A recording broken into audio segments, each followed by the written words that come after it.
सभी शिक्षकगण एवं बच्चों को मेरा नमस्कार। मैं अंकिता दुबे, सहायक अध्यापक प्राथमिक विद्यालय नरकटिया बुजुर्ग, आप सभी का इस एजुकेशनल वीडियो में स्वागत करती हूं। आज हम इस वीडियो में जिस विषय पर चर्चा करेंगे उसका शीर्षक है सल्तनत की शुरुआत, जो कक्षा 7 के हमारा इतिहास और नागरिक जीवन के पाठ 2 पर आधारित है।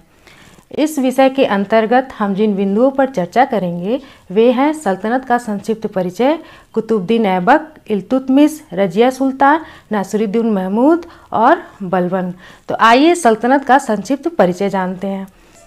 जैसा कि हमने पिछले अध्याय में पढ़ा था, 1192 ईस्वी में पृथ्वीराज चौहान और मोहम्मद गोरी के मध्य तराइन का द्वितीय युद्ध हुआ था। इस युद्ध में पृथ्वीराज चौहान की मोहम्मद गोरी के हाथों पराजय हुई थी। इस पराजय ने तुर्कों के लिए भारत के द्वार खोल दिए और यहीं से सल्तनत काल की शुरुआत हुई। तुर्क शासक सुल्तान की उपाधि धारण करते थे। इनके शासनकाल में दिल्ली शासन का मुख्य केंद्र था। 1206 ईस्वी में मोहम्मद गोरी की मृत्यु हो गई। उसकी मृत्यु के समय तक लगभग पूरा उत्तर भारत उसके अधीन हो चुका था। मोहम्मद गोरी स्वयं शासन नहीं चलाता था।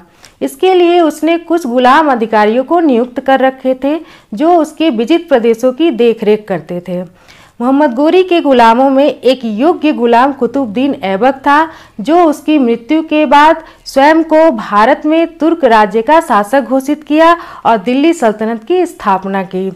सल्तनत की स्थापना के समय सल्तनत के सामने कुछ चुनौतियां थीं।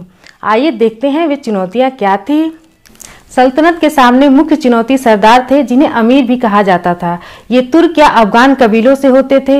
इनमें प्रायः शासन में ऊंचा स्थान प्राप्त करने की होड़ रहती थी। इन्हीं अमीरों में जो सैनिक योग्यता एवं शासकीय क्षमता से परिपूर्ण होता था वो सुल्तान बनता था। इस प्रकार सुल्तान के लिए इन अमीर सरदारों का समर्थन प्राप्त करना आवश्यक था। ये अमीर सरदार आपस में मिलकर कोई षड्यंत्र ना करें, इसके लिए सुल्तान को हमेशा चौकन्ना रहना पड़ता था। दूसरी चुनौती ये थी कि सुल्तान इस्लाम धर्म को मानने वाले थे, अतः भारत पर शांतिपूर्ण शासन करने के लिए उन्हें अमीर सरदारों एवं उलेमाओं को प्रसन्न रखने के साथ ही भारतीय जनता से भी सतर्क रहना पड़ता था ताकि विद्रोह ना हो। इस प्रकार दिल्ली के सुल्तानों ने अनेक चुनौतियों का सामना करते हुए लगभग 320 वर्षों तक शासन किया। इनके शासन काल को हम 5 भागों में बांट सकते हैं: गुलाम वंश, खिलजी वंश, तुगलक वंश, सैयद वंश एवं लोदी वंश। अब हम गुलाम वंश के विषय में चर्चा करेंगे। दिल्ली सुल्तानों में आरंभिक शासक गुलाम या मामलूक थे, इसलिए इनके शासन को गुलाम वंश का शासन कहा जाता है। गुलाम वंश का शासनकाल 1206 से 1290 ईस्वी तक चला। कुतुबुद्दीन ऐबक गुलाम वंश का पहला शासक था। 1206 ईस्वी में मोहम्मद गोरी की मृत्यु के पश्चात यह उत्तर भारत का पहला तुर्क शासक बना, इसलिए इसे गुलाम वंश व दिल्ली सल्तनत का संस्थापक कहा जाता है। इसने अपनी राजधानी लाहौर को बनाया। कुतुबुद्दीन ऐबक ने कुछ उपाधियां धारण कर रखी थी। पहली उपाधि थी लाख बख्श। लाख बख्श का अर्थ होता है लाखों का दान करने वाला।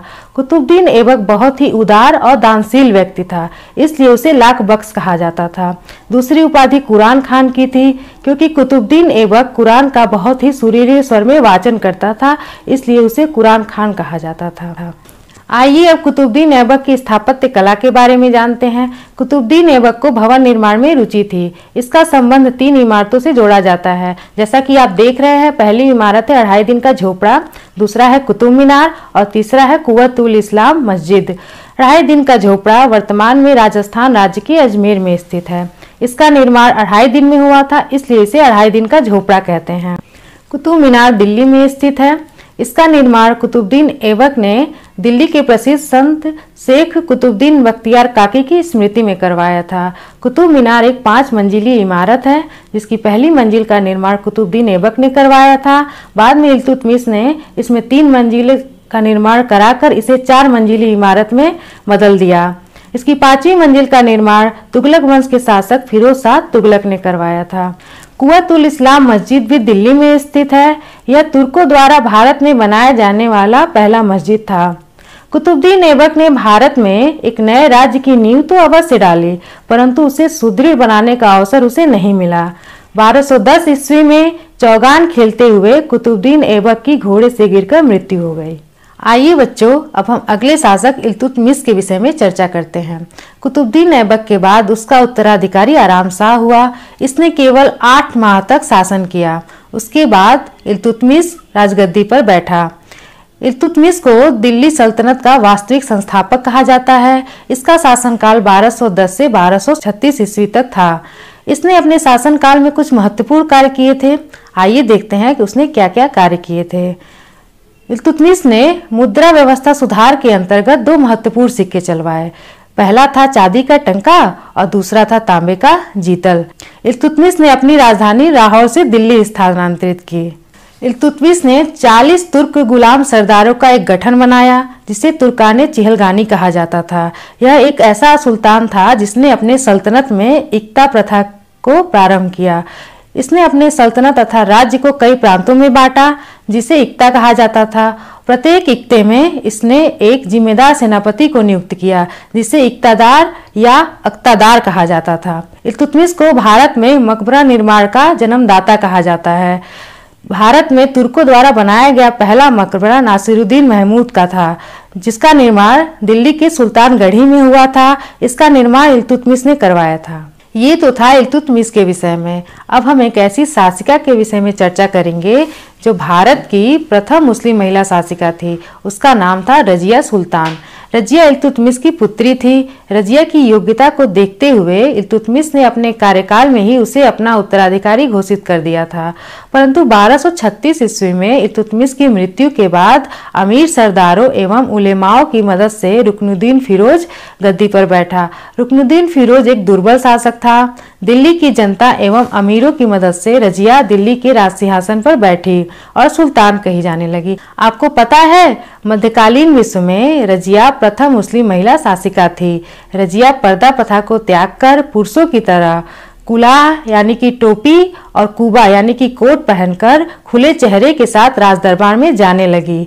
वह युद्ध में सेना का नेतृत्व स्वयं करती थी। धीरे धीरे अमीरों को यह ज्ञात होने लगा कि स्त्री होने के बाद भी रजिया उनके हाथों की कठपुतली बनने को तैयार नहीं थी। तुर्क सरदार भी महिला के अधीन कार्य करने को तैयार नहीं थे। अतः उन्होंने एक षड्यंत्र के द्वारा रजिया को गद्दी से हटा दिया। बच्चों, अब हम नासिरुद्दीन महमूद के विषय में चर्चा करेंगे। रजिया के बाद उसका एक भाई और 2 भतीजे बारी बारी से गद्दी पर बैठे जो अयोग्य थे। इस समय 40 तुर्क गुलाम सरदारों का दल इतना शक्तिशाली हो गया था कि वे जिसे चाहते गद्दी पर बैठा देते थे और जिसे चाहते उसे गद्दी से उतार देते थे। 1246 ईस्वी में इस दल ने इल्तुतमिश के पोते नासिरुद्दीन महमूद को गद्दी पर बैठाया। नासिरुद्दीन महमूद एक शांति प्रिय शासक था। वह आध्यात्मिक प्रवृत्ति का व्यक्ति था। कहा जाता है कि वह मुस्लिम टोपियां सिलकर और कुरान की आयतों को सुंदर सुंदर अक्षरों में लिखकर बेचता था और उससे प्राप्त धन का अपनी जीविका संचालन में उपयोग करता था। नासिरुद्दीन महमूद ने एक अमीर को अपना नायक बनाया जिसका नाम बलबन था। बलबन धीरे धीरे एक शक्तिशाली सरदार बन गया। 1249 ईस्वी में बलबन ने अपनी पुत्री का विवाह नासिरुद्दीन महमूद से कर दिया। बलबन 1265 ईस्वी में नासिरुद्दीन महमूद के बाद राजगद्दी पर बैठा। तो आइए अब हम बलबन के विषय में चर्चा करते हैं। बलबन का शासनकाल 1265 से 1287 ईस्वी तक रहा। बलबन एक योग्य व अनुभवी शासक था। उसने अपने शासनकाल में कई महत्वपूर्ण कार्य किए। उसने दिल्ली की सुरक्षा के लिए आसपास के जंगलों को कटवाकर वहां पुलिस चौकियों का निर्माण किया व मेवातियों के विद्रोह को रोकने में सफल रहा। बलबन राजा को धरती पर ईश्वर का प्रतिनिधि मानता था। उसका मानना था कि राजा को ईश्वर से शक्ति प्राप्त होती है, इसलिए उसके द्वारा किए गए कार्यों की सार्वजनिक जांच नहीं हो सकती। इस प्रकार उसने अपने आप को एक निरंकुश शासक के रूप में स्थापित किया। वह न तो कभी मजाक करता था और न ही कभी हंसता था। बलबन ने अपने राज दरबार में सिजदा एवं पैबोस की प्रथा प्रारंभ की। बच्चों, सिजदा का अर्थ होता है घुटने के बल बैठकर सम्राट के सामने सिर झुकाना और पैबोस का अर्थ होता है पांव चूमना। बलबन ने न्याय को सुल्तान का प्रमुख कार्य बताया। उसने शांतिपूर्ण व्यवस्था के लिए सैनिकों के वेतन एवं उनकी अभ्यास परेड पर विशेष ध्यान दिया। बलबन ने अपने साम्राज्य को बाह्य आक्रमणों से बचाने एवं मंगोलों की शक्ति को कम करने का प्रयास किया। 13वीं शताब्दी में मंगोल नए आक्रमणकारी के रूप में आए। 13वीं सदी का अंत होते होते मंगोल साम्राज्य दुनिया के एक बड़े भाग में फैल चुका था। चंगेज खां के नेतृत्व में इनकी शक्ति बहुत ज्यादा बढ़ गई। जैसा कि आप मैप में देख रहे हैं, ये लाल रंग का हिस्सा उस समय मंगोल के साम्राज्य को दर्शा रहा है। मंगोल बड़े भयंकर आक्रमणकारी थे और बलबन इस बात को भली भांति अनुभव करता था। अतः उनको रोकने के लिए उसने मंगोलों के मार्ग में पड़ने वाले पुराने दुर्गों की मरम्मत करवाई और नए दुर्गों का निर्माण करवाया और वहां पर हिष्ट-पुष्ट सैनिकों व विश्वसनीय एवं अनुभवी अधिकारियों की नियुक्ति की। बलबन की मृत्यु के बाद दिल्ली की गद्दी पर उसके वंश का शासन अधिक दिन तक नहीं रह पाया, परंतु बलबन ने दिल्ली को जो शक्ति प्रदान की, उसी के आधार पर आने वाले शासक अपने साम्राज्य का विस्तार करने में सफल रहे। तो बच्चों, आज की इस वीडियो में हमने दिल्ली सल्तनत के अंतर्गत कुतुबुद्दीन ऐबक, इल्तुतमिश, रजिया एवं बलबन से संबंधित कुछ महत्वपूर्ण तथ्यों को जाना। आशा करते हैं यह वीडियो आपको पसंद आया होगा। धन्यवाद।